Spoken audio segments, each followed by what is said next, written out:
Iniciar con nuestra primera ponencia.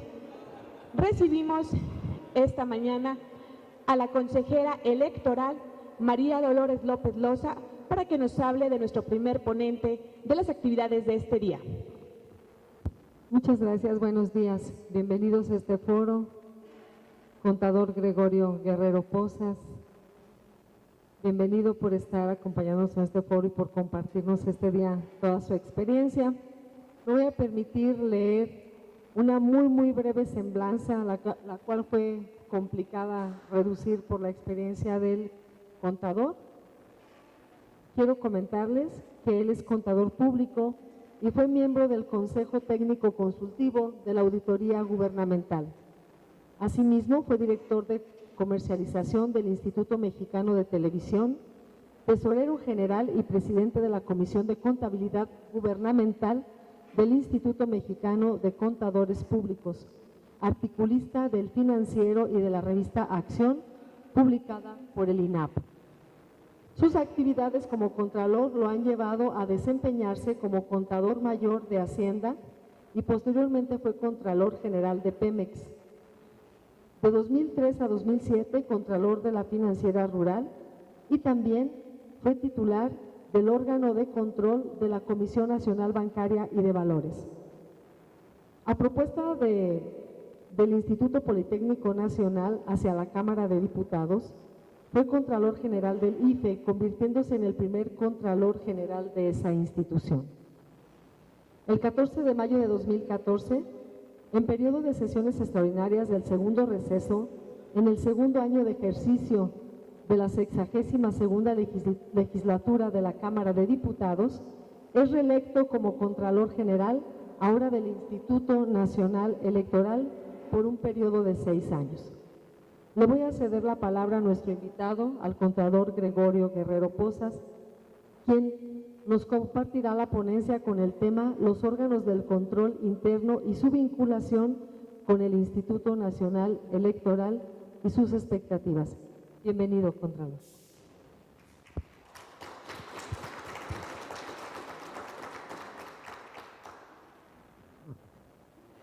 Pues muy buenos días y de verdad estoy muy contento de que nuevamente me hayan invitado a este foro. Yo ya he tenido la oportunidad, recordar ahorita con Ruperto, de asistir con a 3 de los foros que se han organizado.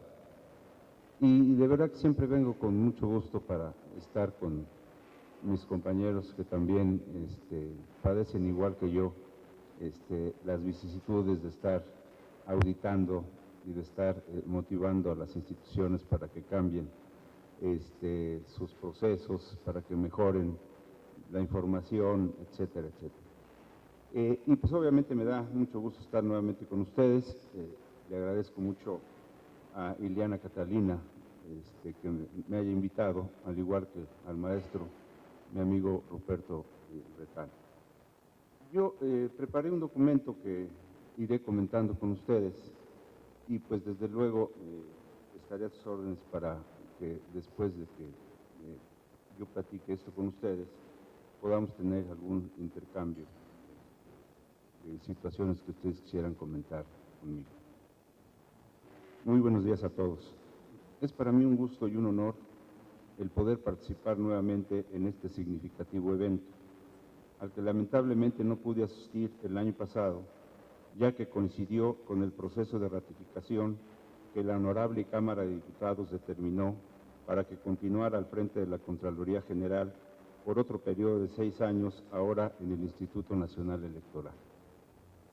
La verdad les digo esto, a mí me da mucho gusto que esto haya ocurrido, porque yo lo considero, digamos, un triunfo de todas las contralorías que en mi situación tienen que estar laborando constantemente con las instituciones y sobre todo también, pues como una de nuestras labores, y aquí lo apunto yo posteriormente, pues es estar señalando cosas que no caminan bien en la institución, pues es muy difícil que a cualquiera de nosotros, incluso a nosotros mismos, nos quede bien que nos estén criticando nuestra manera de actuar. Y digo que lo considero esto un triunfo de todos ustedes, de todos mis compañeros los contralores de estas instituciones, porque sí fue una resolución de la Cámara de Diputados que a mí me dejó muy satisfecho. El origen de hacer autónomas a las contralorías, o a la Contraloría del INE, del IFE primero, de hacerla autónoma, era precisamente para que, teniendo esta independencia de criterio los contralores, pudiésemos actuar con mayor eficacia dentro de las mismas. Se da en muchos lados, incluso en el gobierno federal ahorita está ocurriendo, que los titulares de las instituciones nombran a sus contralores. Y esto tiene para mí un gran defecto, porque el nombrar a un amigo o alguien que va a estar tolerando todas las situaciones que ocurran en la institución, pues no es una buena señal para el buen manejo administrativo de las propias entidades. Y el origen precisamente de que los señores diputados pensaran en nombrar a un contralor autónomo fue que antes de que lo fuera, un contralor quiso sancionar a un consejero del Instituto Federal Electoral y aun cuando estaba sustentada esta resolución, los consejeros, como vieron que esta parte iba a ser un golpe a la credibilidad de ellos mismos, todos se pusieron de acuerdo y votaron en contra de la resolución del Contralor. Y no solamente votaron en contra de esa resolución, sino que después le pidieron la renuncia. Entonces los señores diputados dijeron, necesitamos a un Contralor autónomo y que los consejeros no tengan la facilidad ni de nombrarlo ni de removerlo a su libre albedrío. Que sea una entidad independiente, en este caso la propia Cámara de Diputados, quien nombre al propio Contralor. Y eso fue lo que ocurrió en el caso del nombramiento del Contralor del IFE. Y ahora en materia de la ratificación sucedió un poco la misma situación. Algunos consejeros que ya se habían ido del IFE y algunos que aún permanecen, no querían que continuara el Contralor e hicieron una labor muy intensa dentro de la Cámara de Diputados para que esto no sucediera. Y en ese sentido, es obvio que la Cámara de Diputados decidió la ratificación del Contralor del INE, porque uno de los cuestionamientos que se hicieron, bueno, si los consejeros no están tan a gusto con la actuación del Contralor, es porque les ha estado señalando o les ha estado diciendo cosas que no están caminando bien dentro de la institución. Y esa situación fue la que ocurrió. La votación, y de verdad lo digo no como una cosa mía, sino como una cosa de conjunto, fue de 420 votos a favor y 3 en contra. Fue una situación contundente y el mensaje que manda la Cámara de Diputados federal en ese sentido es: queremos seguir teniendo contralores autónomos para que puedan hacer la labor de previsión, la labor de combate a la corrupción de una manera independiente y de esa manera hacerla más eficaz y mejor para todas las instituciones. En lo que a mi intervención corresponde, año con año me cuesta más trabajo decidir sobre qué tema platicar con ustedes, y no por falta de asuntos, sino precisamente por falta de definiciones en materia de fiscalización pública y la tan llevada y traída reforma anticorrupción. Pareciera que ahora sí, por las notas que han salido en los medios, esta va a ser aprobada la semana próxima. A mí particularmente no me gusta tanto, pero bueno, ya es de ser aprobada, será ya una decisión de los señores legisladores el hacer un órgano de esa magnitud. Así que he decidido mejor referirme a la fiscalización en los órganos electorales, que derivado de la reciente reforma electoral me parece que resulta de mayor interés para ustedes discutir al respecto.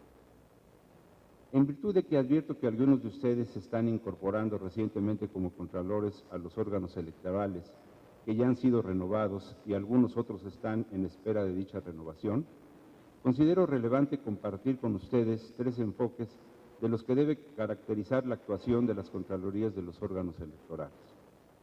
Me gustaría alejarme un poco de la discusión habitual sobre la fiscalización, sus alcances, el funcionamiento y las virtudes de los órganos de control interno, para propiamente plantear aquí 3 reflexiones que pudieran incluso considerarse como provocaciones sobre aspectos que considero medulares en el correcto funcionamiento de los órganos de fiscalización. La primera de ellas es, desde luego, el enfoque preventivo de un órgano interno de control. En ese ámbito es fundamental advertir con toda claridad lo que sí debe hacer un órgano de control en este rubro y particularmente lo que no debe permitirse una Contraloría en aras de la prevención. En principio, ¿cuáles considero que son los principales rubros que debe cubrir una Contraloría en un pleno enfoque preventivo? Primero, la implementación de sistemas informáticos. En los días que corren, el uso de la tecnología para agilizar el desarrollo no solo de nuestras responsabilidades, sino buena parte de las actividades de nuestra vida cotidiana, se han convertido ya en una necesidad más que en una opción. En el caso de los órganos de control, desde hace ya varios años, se han venido perfeccionando los sistemas informáticos enfocados al registro de auditorías, bases de datos con la normatividad exigida, catálogo de servidores públicos sancionados, sistemas para la declaración patrimonial, entre muchos otros proyectos. Estos sistemas, para mí, son muy convenientes de los órganos de control, porque le permiten a la propia entidad tener la facilidad de ir viendo cómo nace una auditoría y cómo se va desarrollando con los procedimientos, desde luego con la planeación de la misma, y cómo se va desarrollando por parte de los auditores cada uno de los trabajos que va desarrollando. Esto le permite también a los supervisores estar viendo de qué manera se están llevando a cabo las auditorías e incluso, porque también llega a pasar, evitar que ya en el desarrollo mismo de la propia revisión, de la propia auditoría, pueda haber algunos cambios de criterios o pueda haber situaciones que cambien la opinión inicial que tenía el auditor de qué irregularidades o qué situaciones que ya planteó él después esté planteando cambiarlas. Y en materia de supervisión, ahí en todo caso tendría que discutir bien con su supervisor por qué está cambiando de puntos de vista si ya en un principio había dicho que sí podía haber una irregularidad o un cambio de procedimientos, etcétera. Y estos sistemas informáticos que ya en algunas instituciones, en algunas contralorías, se han podido implementar, sí llevan de la mano a los propios auditores y les sirven de mucho porque ahí dentro del paquete de todo este sistema integral para fiscalizar, tiene toda la información que él debe de consultar para poder estar desarrollando la propia auditoría. Ahí mismo puede consultar leyes, puede consultar los manuales de organización de la institución, puede consultar procedimientos y todo eso se va facilitando, digamos, con este conjunto de informaciones que tiene, puede consultar la ley de adquisiciones, etcétera, y también él va mostrando los avances de su propia auditoría, registrándolos a diario en el propio contexto del sistema de información. Esto, sinceramente, yo creo que si ustedes no han tenido la oportunidad de explorarlo, traten de hacerlo porque esto facilita mucho la planeación, el desarrollo, la operación misma de las propias auditorías y obviamente teniendo y contando con todos estos elementos, ya también el informe se facilita mucho porque ahí se van teniendo ya todos los datos que le sirven al auditor para plantear ya el informe de resultados. En mi experiencia, tanto en la Auditoría Superior de la Federación como en esta Contraloría del INE, he colocado particular interés en el desarrollo de sistemas que nos permitan automatizar lo más posible todo el flujo de la fiscalización desde el inicio de la auditoría hasta el procedimiento de responsabilidad administrativa o las observaciones correspondientes y sus respectivas etapas contenciosas. Pero las Contralorías no deben solo adaptar su actuación en este marco tecnológico.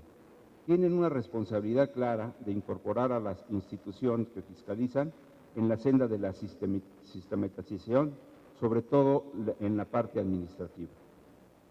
Una de las situaciones que con las cuales yo he estado luchando mucho en la institución, y ha sido una crítica que incluso he hecho pública y obviamente la he hecho con los señores consejeros, es que cómo es posible que haya un sistema informático tan adecuado, tan bueno, para el control de las jornadas electorales, los resultados preliminares y sobre todo ya el día de la elección tienen información en línea sobre cómo se está desarrollando la propia contienda.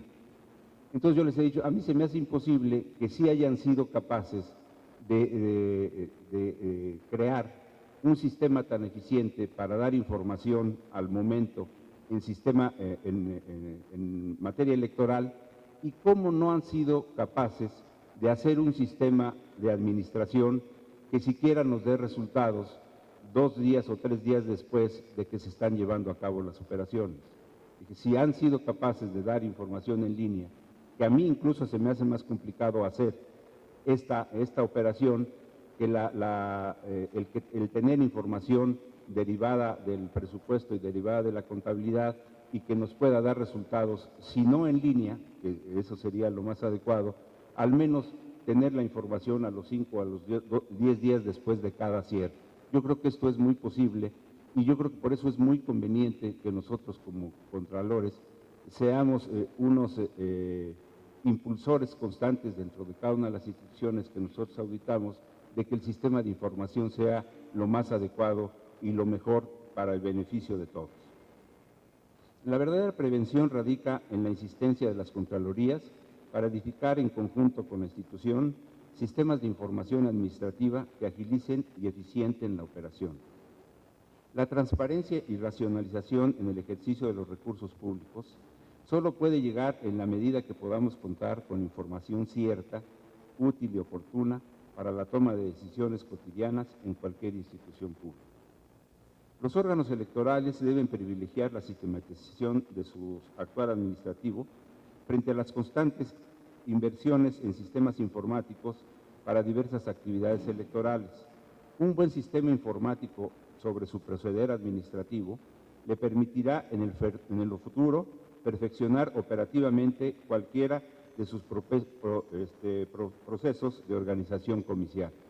Si tienen toda la información, ya el tema del material electoral, del seguimiento a los recursos para capacitación y todo, se les facilitará también mucho más la organización de los propios comicios electorales.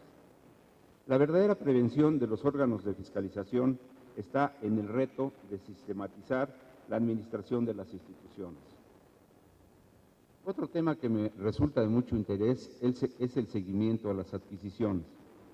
Otro de los rubros que una Contraloría debe cuidar en aras de una mejor prevención es el relativo a la asistencia a los comités de adquisiciones y el permanente seguimiento al cumplimiento del calendario de compras.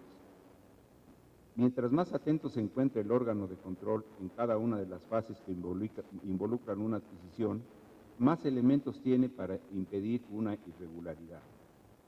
Independientemente de que las Contralorías lleven a cabo auditorías para revisar el adecuado desarrollo de dichas adquisiciones, resulta de mayor utilidad que cualquier anomalía que se detecte en las etapas de licitación pueda ser señalada con toda oportunidad a fin de inhibir actos de corrupción. Yo aquí les comento de 2 experiencias que tuvimos en el IFE todavía, de participar la Contraloría en los comités de adquisiciones y tener una labor preventiva ya en los procesos de licitación.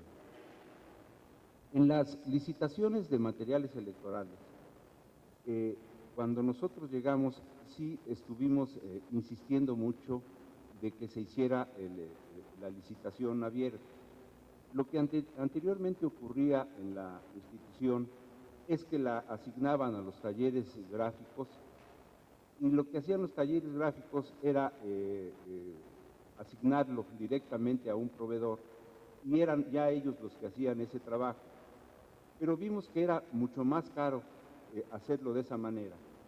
Y también, aunque no teníamos pruebas, sí teníamos algunos indicios que había un acuerdo entre gentes del IFE y de los talleres gráficos para que al pasarles ese trabajo a ellos y ellos tener la posibilidad de asignarlo directamente, pues pudieran tener algún beneficio por parte de ellos. Entonces, cuando se hizo la licitación del material electoral y se abrió, se dieron cuenta que los precios que se habían planteado desde años anteriores, en procesos electorales pasados, habían sido muy altos.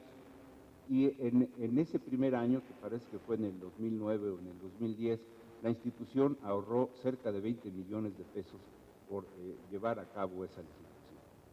Otro asunto similar nos pasó con los multibiométricos, los que sirven para la identificación de las credenciales electorales. También ya la institución, lo que nos decían siempre los informáticos, es que si no le asignábamos este trabajo a una empresa que, por cierto, era francesa, nadie más lo iba a poder hacer en el mundo. Y obviamente se abrió la licitación, entraron muchos proveedores y también en ese sentido la institución llegó a ahorrar cerca de 60 millones de pesos por haber tenido la oportunidad de hacer esa licitación informal. Y aquel mito de que solamente hay unos que pueden hacer todo eso, habrá por parte de nosotros, los contralores, estudiarlo muy bien, porque a veces es un argumento que utilizan las personas, en este caso los funcionarios, para seguir asignando directamente este tipo de trabajos que son muy costosos para la institución, cuando no se tiene la oportunidad de que participen muchas otras empresas. Independientemente de que las Contralorías llevan a cabo auditorías para revisar el adecuado desarrollo de dichas adquisiciones, resulta de mayor utilidad que cualquier anomalía que se detecte en las etapas de licitación pueda ser señalada con toda oportunidad a fin de inhibir actos de corrupción. De igual forma, el puntual seguimiento de las adquisiciones permite al órgano de control tener mayor información sobre el desempeño presupuestal, permitiendo señalar con anticipación las desviaciones y subejercicios del presupuesto institucional. La capacitación. El esfuerzo en esta materia debe darse también en dos sentidos. Por un lado, es fundamental que más allá de lo experimentados que sean nuestros colaboradores, es muy importante nunca dejar de actualizarnos y capacitarnos en todos los rubros. El hecho de contar con auditores que lleven 10 o 15 años auditando no garantiza la calidad de nuestras auditorías. Es necesario mantenerlos al tanto sobre cambios normativos, tecnológicos que permitan perfeccionar el trabajo, así como el desarrollo de dinámicas de integración que mejoren la convivencia con sus propios compañeros de trabajo y la forma en la que se conducen con sus auditados. Lo mismo aplica para las áreas jurídicas, cuya actualización en materia legislativa debe ser permanente, así como el manejo de herramientas tecnológicas que agilicen su trabajo. No debemos olvidar que en buena medida nuestra autoridad moral para el ejercicio de la fiscalización descansa en el contar con un personal actualizado y capacitado. Y por el otro extremo, el órgano de fiscalización debe hacer un esfuerzo en conjunto con el área administrativa por mantener esa misma capacitación a todos los funcionarios que participan en la administración y el ejercicio de los recursos. De nueva cuenta, en la medida que las Contralorías logren capacitar y actualizar a los servidores públicos que integran las áreas administrativas, más sencilla y de mayor utilidad serán las revisiones y auditorías que deban llevarse a cabo. Simplificación normativa. En aras de prevenir y corregir el ámbito administrativo de nuestras instituciones, es fundamental participar en un ejercicio de revisión al marco normativo que permita simplificar los procedimientos con los que opera la administración y establecer mejores controles.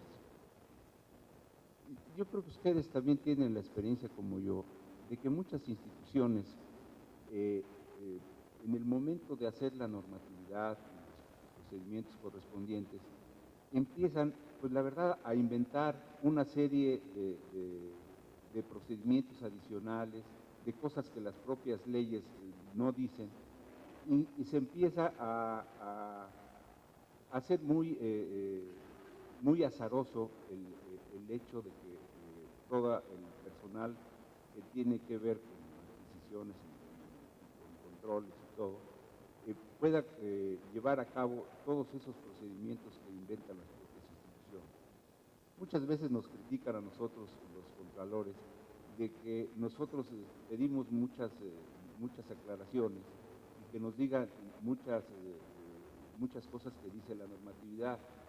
Y ellos dicen, no, pero es que ustedes son muy exigentes y nos piden muchas cosas.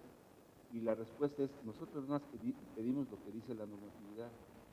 Nosotros estamos ciertos que a veces ustedes van más allá de lo que dictan las propias leyes o los lineamientos correspondientes, pero son cosas que ustedes han inventado. Si realmente esto no es posible o no lo pueden llevar a cabo, no lo consignen en los lineamientos que tiene la institución, háganlos más ágiles, háganlos más convenientes para que los procedimientos se den en una forma más ágil y más adecuada para todos los procesos operativos de la institución. Por eso es muy importante que también en esta materia de la simplificación nosotros estemos insistiendo constantemente. La revisión de la norma consiste en hacerla sencilla, legible y comprensible para su ejecución. No se trata de disminuir los controles administrativos, sino de hacerlos útiles y efectivos para su aplicación. La revisión interna del marco normativo con el que operamos debe ser continua a fin de que la realidad operativa no rebase los señalamientos en nuestros procedimientos y se corre el riesgo de que por faltas en la forma, es decir, por faltas procedimentales, se desvanezca la responsabilidad administrativa de un servidor público en los tribunales. Nosotros hemos tenido muchos problemas en algunos procesos jurídicos, porque los funcionarios a los que nosotros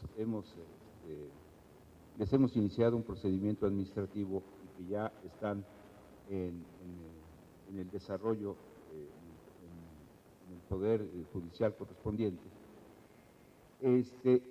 muchas de las cosas que argumentan, si es que yo no llevo a cabo esas actividades no vienen consignadas en los manuales correspondientes, y en muchos de los casos tienen razón. Digamos que es por costumbre que uno deduce o dice o analiza que las gentes que se dedican a comprar tienen toda la responsabilidad, digamos, en la compra. Pero cuando se analizan los procedimientos, no corresponden a lo que hace en la realidad el funcionario al cual nosotros estamos sancionando. Por eso es muy importante que sí la institución tenga actualizados esos manuales y que esos manuales de procedimientos y todo correspondan a lo que realmente está haciendo cada persona dentro de la propia institución. Porque, insisto, nos argumentan los funcionarios de que no tienen o no conocen la norma, que esa es otra de las cosas que también nos argumentan, y la institución primero debe demostrar que sí están en un lugar de consulta, que sí tienen la obligación de conocerlos y que sí viene bien consignado dentro de los procedimientos la obligación o la atribución que tiene cada funcionario. Yo les debo decir que algunos de estos procedimientos se nos han caído por la falta de sustento en la propia institución al elaborar los procedimientos administrativos. Por eso es tan importante que nosotros también acompañemos a la institución y que en la elaboración de los mismos y que sí queden consignados y en el orden correspondiente las facultades, las atribuciones de cada una de las personas que participan en todos los procesos administrativos de la institución. Finalmente, en lo que a prevención se refiere, quiero señalar que así como es muy importante destacar desde el ámbito preventivo estas actividades, es fundamental tener presente que en aras de una mayor prevención no vayamos a convertir nuestras contralorías en órganos laxos que solo recomiendan y discuten acciones de mejoras y la teoría del control interno. Existe una suerte de moda impulsada en buena medida por esa visión obtusa sobre la actuación de la Secretaría de la Función Pública, que busca privilegiar las actividades de naturaleza preventiva en los órganos de control interno, anteponiendo la estructura y recursos a las actividades de acompañamiento, coordinación y perfeccionamiento de los procesos administrativos de las instituciones, abocándose fundamentalmente a hacer recomendaciones administrativas que son respaldadas con todo agrado por parte de los auditados, reduciendo el trabajo de los fiscalizadores a ser un área de apoyo en la detección de riesgos, elaboración de manuales y de desarrollo de sugerencias o acciones de mejora. Considero, como ya lo he expuesto, que la naturaleza preventiva de los órganos de fiscalización es un ámbito de la mayor importancia, ya que permite complementar los desencuentros cotidianos que se generan en las auditorías y los procedimientos de responsabilidad administrativa con asesorías y capacitación administrativa. Y es el principal cauce para dar la respuesta a la sobrerregulación administrativa y a la dilución de la burocracia pública. Sin embargo, es la naturaleza correctiva, este es mi punto de vista y siempre he estado convencido de ello. Sin embargo, es la naturaleza correctiva, cimentada en la práctica de auditorías y el fincamiento de responsabilidades, la esencia de los órganos de control interno. Yo entiendo perfectamente que resulta más sencillo y menos conflictivo efectuar asesorías que inhabilitar servidores públicos, considerar que a punta de manuales vamos a disminuir la corrupción. La función preventiva debe contribuir precisamente a limar y superar las asperezas que las auditorías y las acciones despiertan, pero no deben ser el fin último ni el único espacio de interacción en un ejercicio de fiscalización de los recursos públicos. Ustedes saben, incluso actualmente, que uno de los grandes males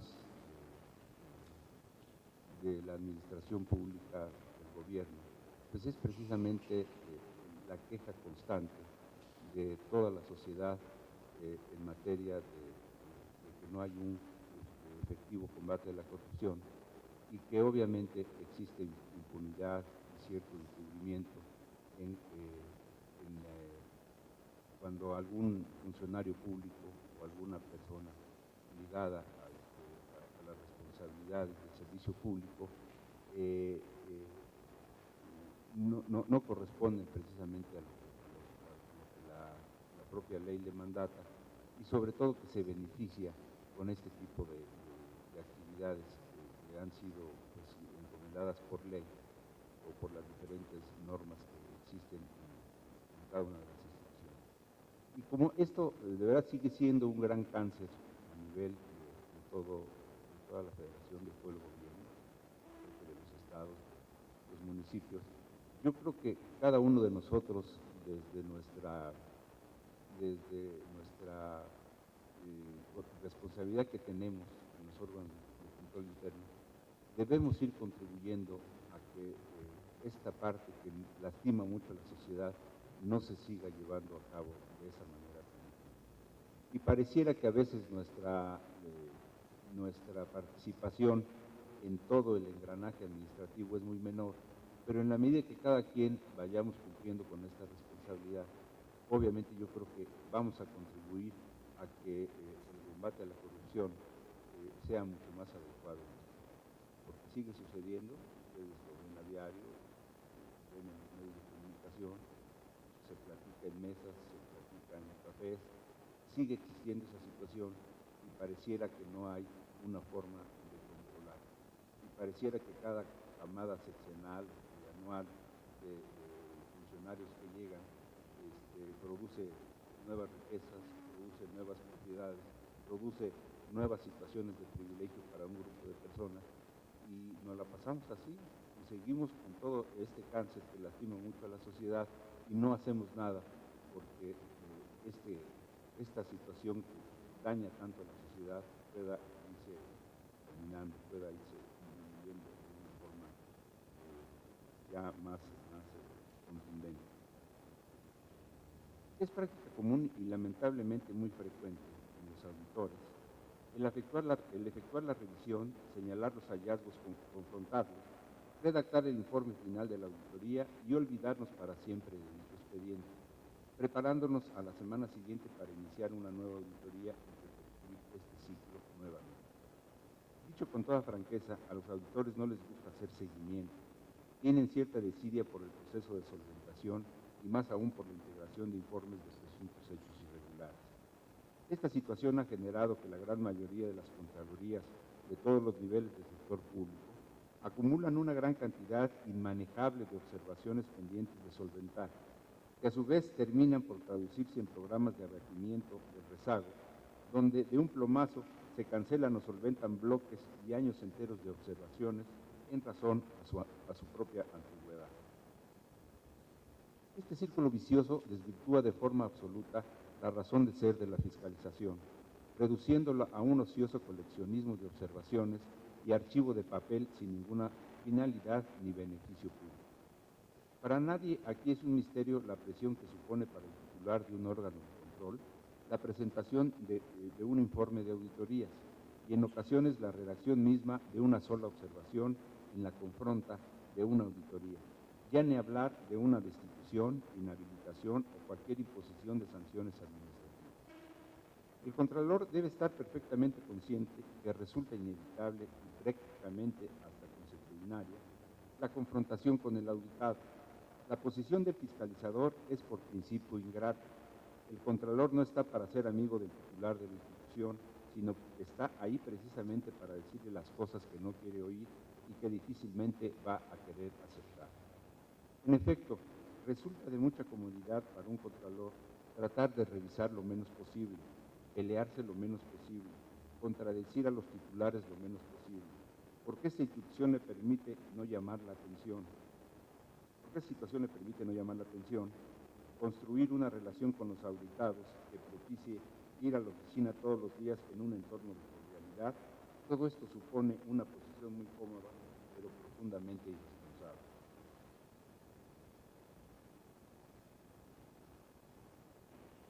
El revisar, informar y sancionar el ejercicio de los recursos públicos no es tan sencilla, placentera ni popular, ni tiene por qué ser. El Contralor debe perseguir la modernización administrativa en la institución y combatir sin titubeos la corrupción. La grandilocuencia en el halago por parte de sus auditados solo desvela la comunidad y la actitud con la que se desenvuelve el propio auditor. Tampoco se debe caer en excesos ni temeridades que paralicen el actuar de la institución o nulifiquen el diálogo indispensable entre el auditor y los auditados. Pero sí deben tener presente que la razón principal para que fueron nombrados es combatir la corrupción. No existe espacio de negociación. La imagen del instituto o del consejero no están por encima del cumplimiento de la ley. La confianza de la ciudadanía a sus órganos electorales pasa porque reconozcan y sancionen los actos de corrupción, no porque los maticen o los encubran. Finalmente, el tercer enfoque que considero deben adoptar las Contralorías, ya hablé de la parte preventiva, ya hablé de la parte correctiva, y esta otra parte a mí me parece muy adecuada.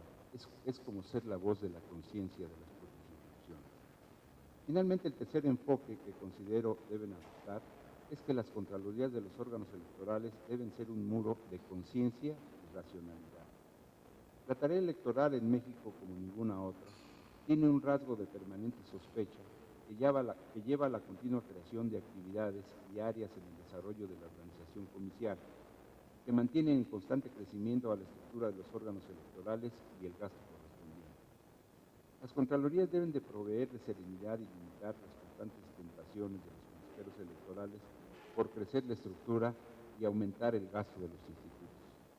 Las Contralorías deben ser ese dique de conciencia que impida las ocurrencias administrativas de especialistas electorales que en aras de sus intereses particulares desvirtúan la operación y el gasto institucional, particularmente en estas épocas de renovación de consejeros, a los falaces argumentos para aumentar el sueldo, incorporar a familiares o duplicar las estructuras de asesores y prestaciones de las que son objeto.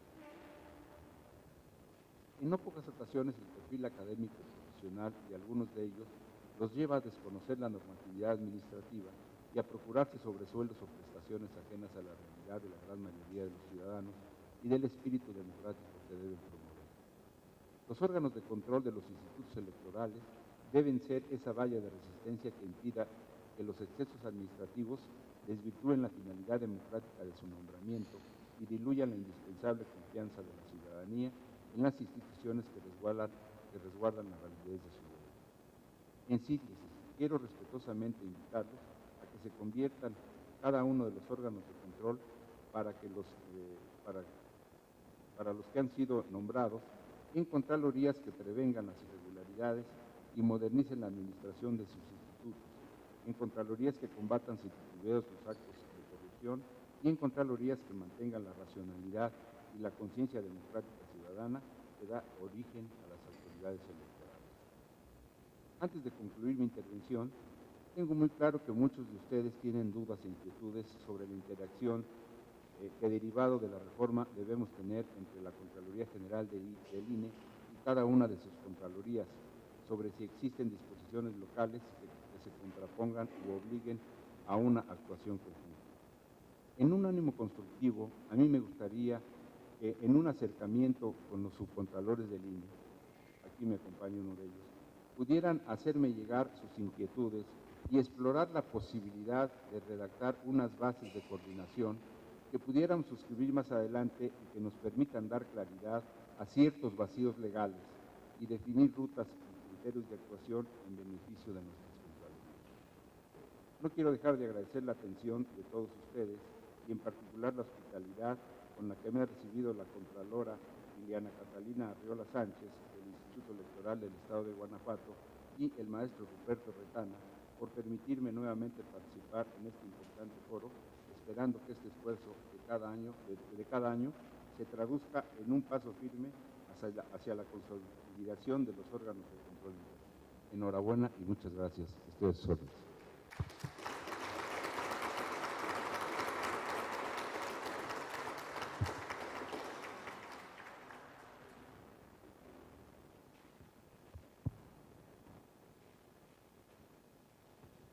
¿Alguna pregunta, algún comentario que gusten hacer?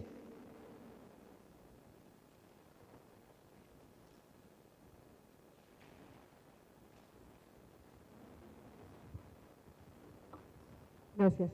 Contador, me llamó la atención que al principio de su exposición se refirió a la ley anticorrupción que ya se va a aprobar y en su opinión dice que no está muy de acuerdo con lo que viene en esa ley. ¿Nos podría compartir un poco?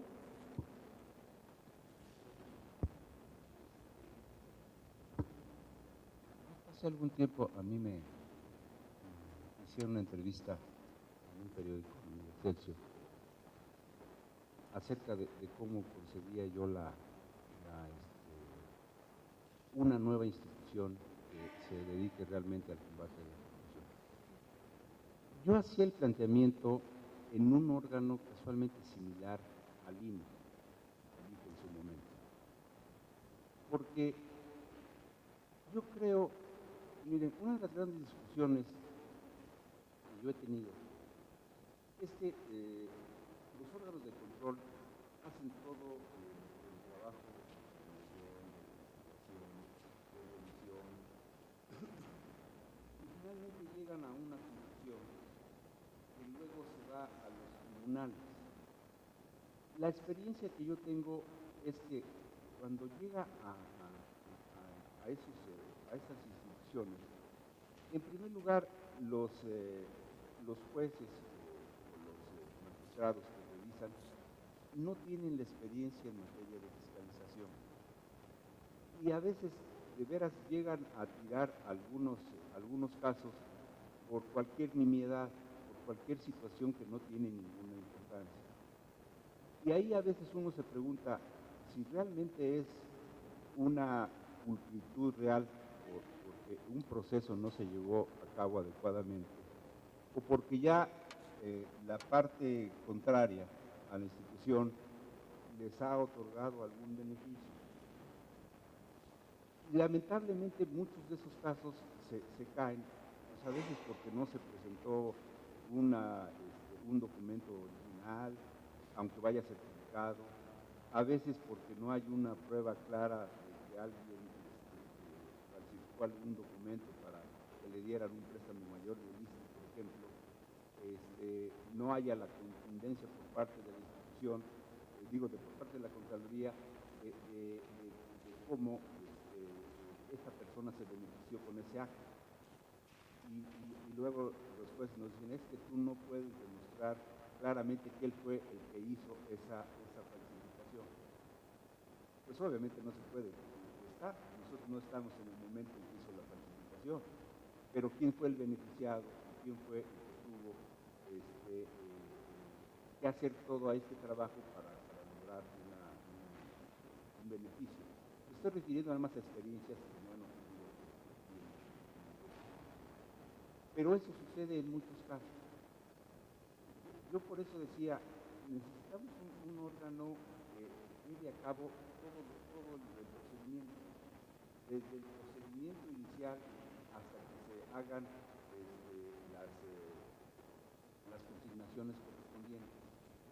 Y estas, en lugar de pasar a los tribunales como actualmente pasen a un tribunal similar al tribunal electoral.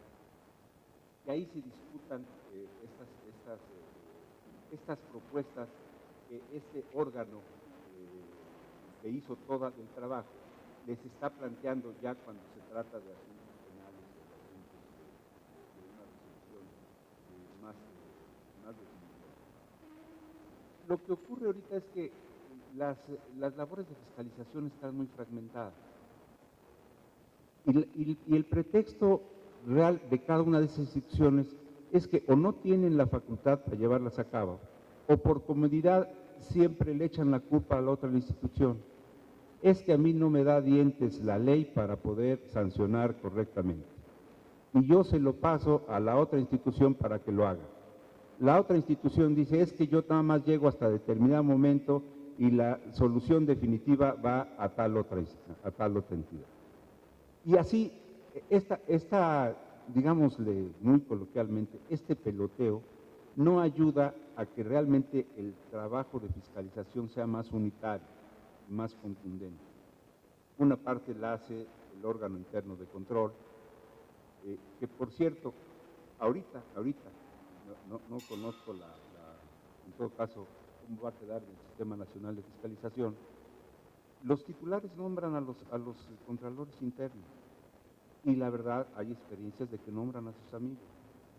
¿Qué va a poder observar un contralor amigo del titular y de funcionarios públicos cuando de lo que se trata es precisamente de lo que yo aquí decía, de señalar errores, de señalar que hay cosas que no están manejándose correctamente o más aún que se están desviando los recursos en beneficio de algunas personas? Entonces, si estos órganos internos de control no tienen esta independencia de criterio para llevar a cabo su trabajo, pues el trabajo de ellos no puede favorecer al combate a la corrupción. Ojalá y esa parte pueda cambiar, pero ahorita como está es esa, los titulares nombran a su contralor y obviamente nombran un contralor a modo. Por ejemplo, yo creo que una de las instituciones donde debe haber un contralor independiente, autónomo, incluso similar al de la Contraloría del INE, pues es el de Pemex, que lo nombre la Cámara de Diputados, que solamente la Cámara de Diputados lo pueda remover, pero el hecho de que el director de Pemex nombre a alguien, ya empieza a generar muchas dudas. Y en esa institución, como en otras muchas, pues obviamente no es correcto que esto suceda. Debe haber realmente gentes con independencia, con autonomía de criterio, para que si las cosas se están dando mal y se señalen. Si esto no sucede así, no estamos abonando a que el combate a la corrupción realmente sea una situación real dentro de la institución. Y luego también parte de todos esos procesos está en la Secretaría de la Función Pública, está en los órganos de control, está en la Auditoría Superior de la Federación, va a estar en la nueva Fiscalía, que va a estar en lo que hoy es la Procuraduría. Y está en otro tribunal que se va a crear para esos efectos. Esa fragmentación es la que yo creo que no es la adecuada.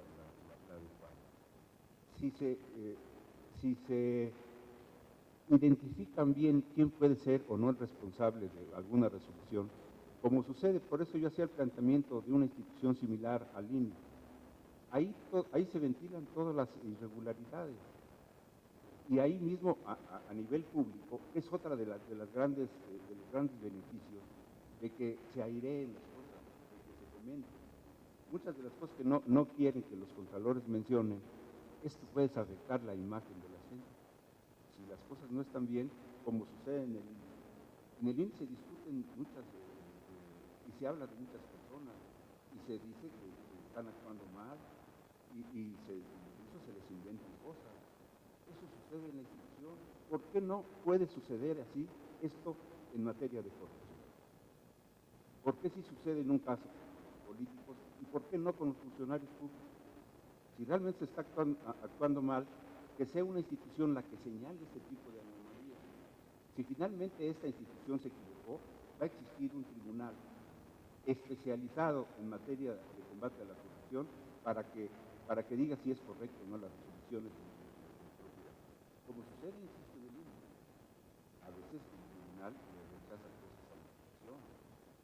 Yo creo que rechazó lo de las multas a las televisoras, ¿no? Ya lo rechazó, y como ese le rechaza otras, y públicamente se conoce, y a nadie le molesta que haya sido una mala decisión. Ya se regresó y se tienen que adoptar las resoluciones del último órgano.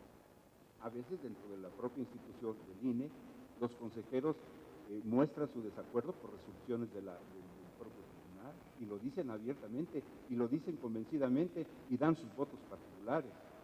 Una cosa similar puede suceder en materia de corrupción. ¿Por qué no conocerla? ¿Por qué no decirla? ¿Por qué no airearla? Precisamente ese encubrimiento que se hace de personajes es el que no permite que el combate a la corrupción sea eficaz en nuestro país. Que se siga alentando la impunidad, y creo que es una situación a la que nosotros, insisto, desde nuestro pequeño núcleo de actividad que tenemos, debemos ir. Y yo por eso decía, una institución que haga todo el trabajo, que decida en última instancia, pero que en todo caso mande al tribunal correspondiente, un tribunal especializado, lo que deba resolver. Pero no que haya 5 o 6.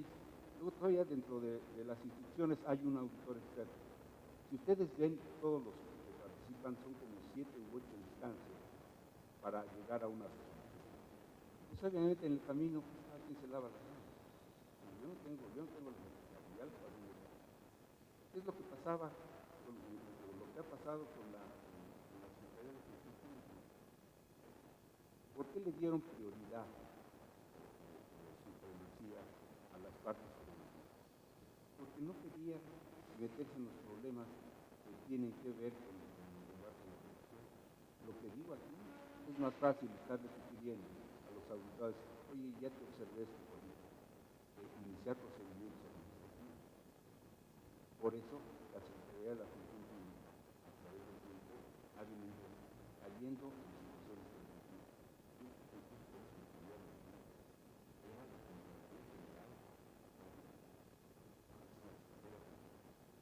Debemos modernizar. Ese argumento de modernización a mí me hacía mucho ruido, porque hablan de modernizar, pero todo para facilitar a nada más irse sobre cosas como yo sinceramente no estoy para eso los órganos de control. Los órganos de control tenemos la gran responsabilidad ante la población. Y ahí está la prueba. En nuestro país diario sale ese proceso. Diario nos enteramos de cosas que a veces nos avergüenzan y nos sentimos mal.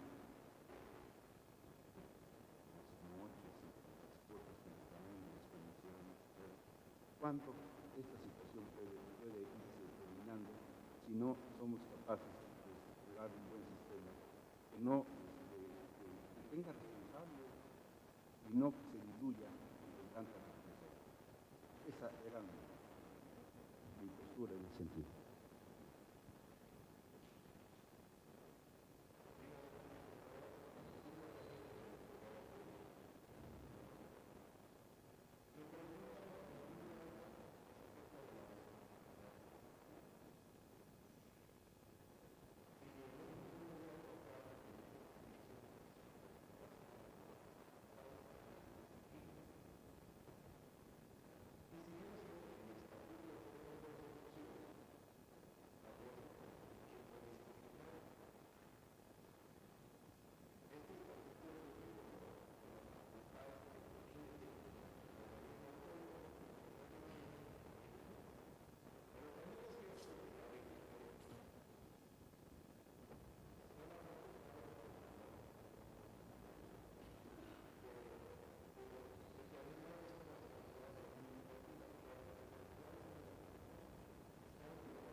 conforme también al último parte de la LEGIP, en donde están las atribuciones y facultades del Contralor, que dice que todos los servidores públicos establezcan, y eso también me recuerda que el representante del Partido Verde quería, en una sesión, quería acusar a un consejero porque no había, bueno, a la parte de la dirección que no habían tramitado bien una queja y eso.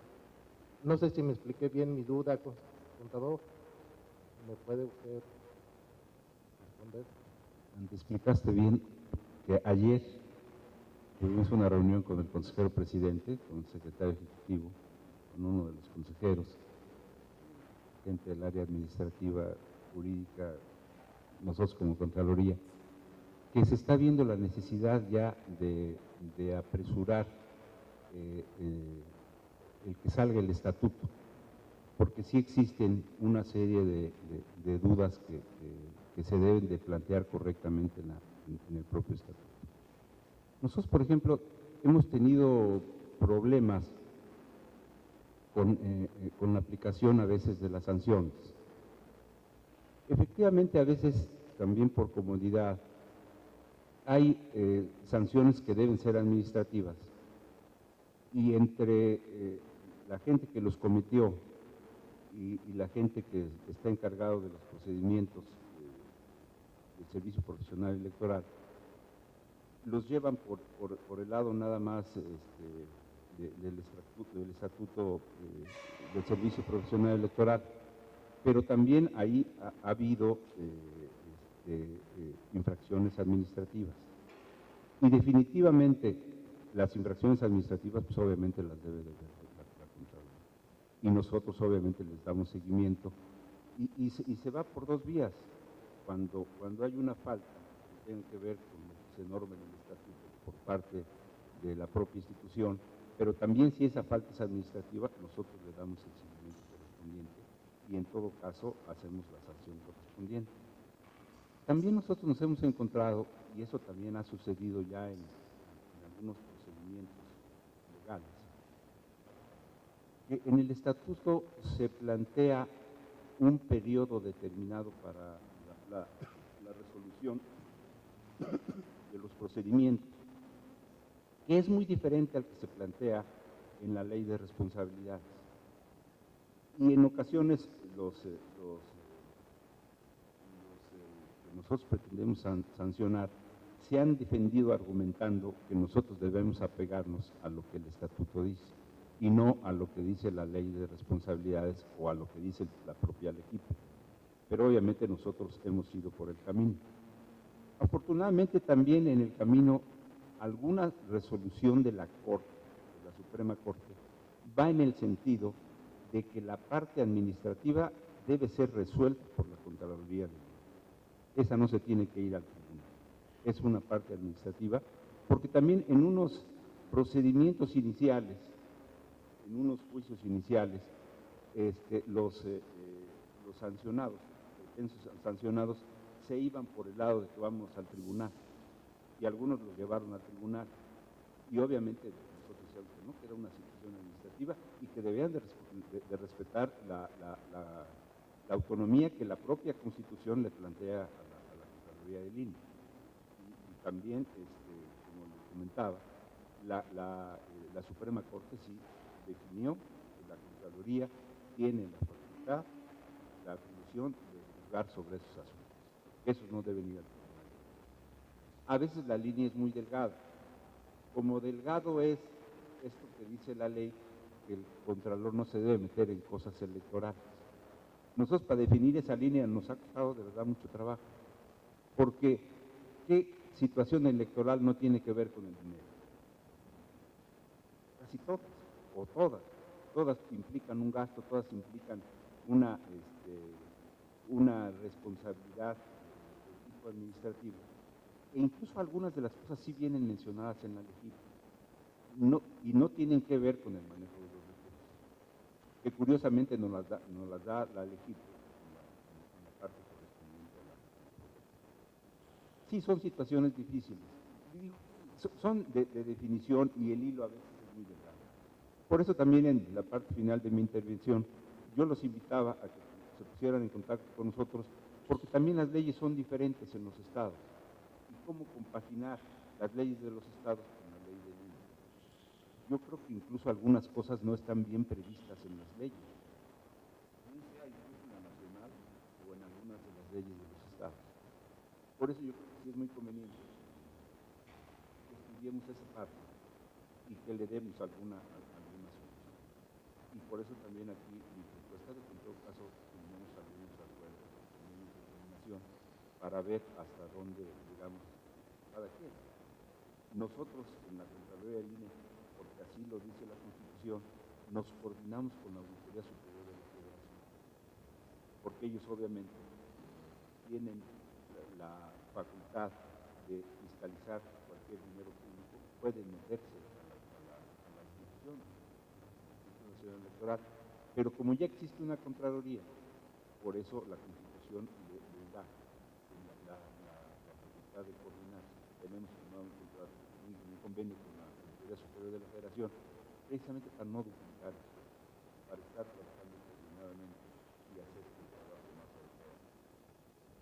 Dentro de su exposición, básicamente se estaba refiriendo a las Contralorías internas del área federal, incluso la Contraloría General del Distrito Federal.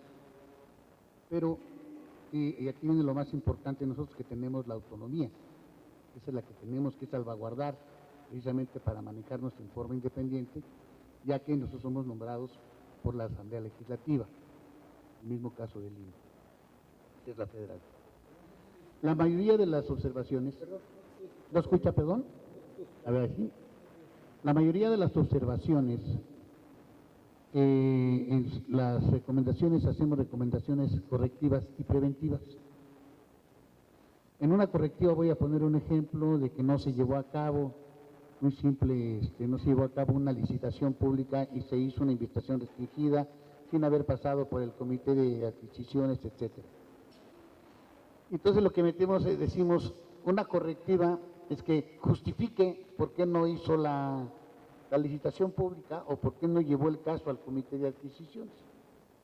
Y como preventiva decimos que el director general de administración, etcétera, al que le corresponda, emita instrucciones a sus subalternos para que sean más eficientes, vigilen que se respete la normatividad, etcétera, etcétera.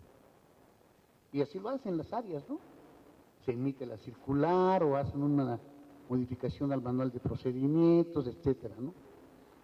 Incluso justifican los señores. Y ahí ya dejamos, solventamos la observación con eso. Y así lo hace también la Secretaría de la Función Pública, Auditoría Superior. Bueno, pues ya explicó, ya lo agregaron, ya quedó. Y eso yo creo que es muy laxo, porque hay un hecho. Hubo un rompimiento de la normatividad y no le iniciamos el procedimiento al servidor público que rompió esa normatividad. Ahí la dejamos.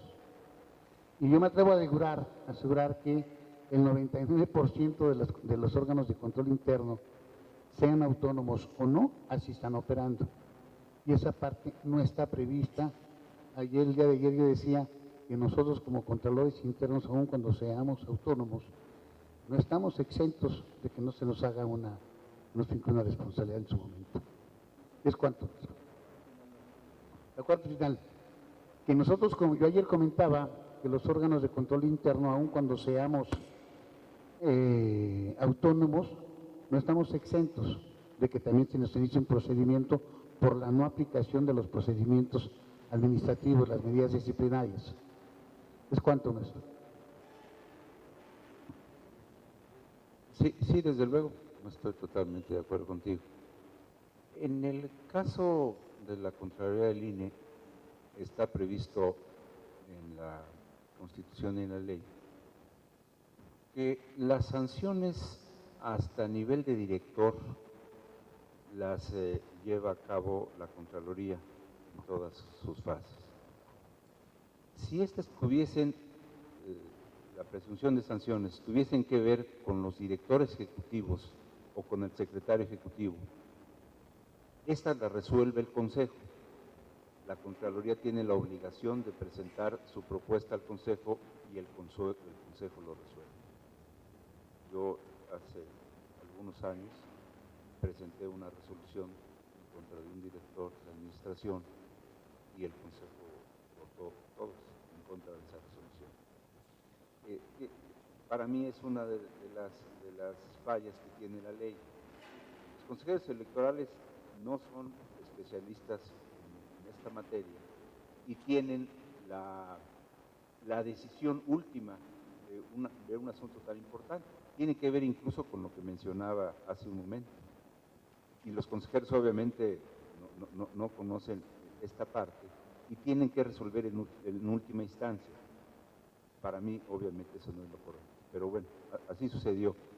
Entonces, cuando se trata de directores ejecutivos y de secretario ejecutivo, esto se presenta ante el Consejo. Si fuese una sanción que el Contralor endereza o quiere llevar a cabo en contra de algún consejero, esa se tiene que llevar a la Cámara de Diputados. Y al revés, si los consejeros consideran que el Contralor no actuó como debe actuar, debe llevar el caso a la Cámara de Diputados. Luego, entonces, sí puede haber sanción para el propio Contralor. Y también menciono la Auditoría Superior de la Federación. La Auditoría Superior, en la revisión que hace de los gastos, las revisiones normales que hace, pudiera revisar a la propia.